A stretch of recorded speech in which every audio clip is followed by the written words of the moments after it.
রোনালদোর থেকেও বেশি পারিশ্রমিক দিয়ে বিনিকে রিয়ালে রাখতে চান মাদ্রিদ প্রেসিডেন্ট পাপা পেরেজ। তাহলে বছরে বিনিকে কত টাকা দিবে মাদ্রিদ? বিস্তারিত জানতে পুরো ভিডিও দেখুন। দীর্ঘ জল্পনা কল্পনার অবসান ঘটিয়ে রিয়াল মাদ্রিদের সঙ্গে চুক্তি বাড়াতে যাচ্ছেন ব্রাজিলিয়ান ফরোয়ার্ড ভিনিসিয়াস জুনিয়র।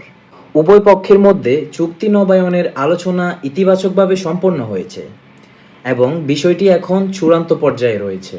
দলবদল বিশেষজ্ঞ ফাব্রিজিও রোমানোর ফেসবুক পোস্ট অনুযায়ী, রিয়াল মাদ্রিদ বোর্ড এবং ভিনিসিয়াসের প্রতিনিধিদের মধ্যে নতুন দীর্ঘমেয়াদী চুক্তি নিয়ে মৌখিক সমঝোতা প্রায় হয়ে গেছে।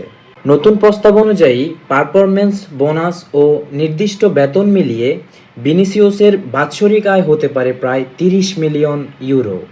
রিয়াল মাদ্রিদের কোচ হোসে মরিনহো ব্যক্তিগতভাবে ভিনিসিয়াসকে ক্লাবে থেকে যাওয়ার জন্য উৎসাহিত করেছেন। ইংলিশ ক্লাব আর্সেনাল ভিনিসিয়াসের চুক্তির পরিস্থিতির উপর নজর রাখছিল, তবে মাদ্রিদেই থাকার ইচ্ছা প্রকাশ করেছেন এই ফরোয়ার্ড।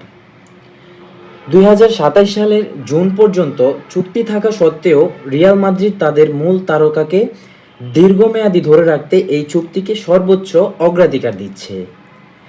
দুই পক্ষের মধ্যে থাকা খুদে পার্থক্যগুলো সমাধান হয়ে গেলেই আনুষ্ঠানিকভাবে চুক্তি নবায়নের ঘোষণা আসবে। আপনার কি মনে হয় বেনিকে এত টাকা দেওয়া উচিত, নাকি তাই ক্লাব থেকে বের করে দেওয়া উচিত? তা নিচে কমেন্ট করে জানাতে ভুলবেন না।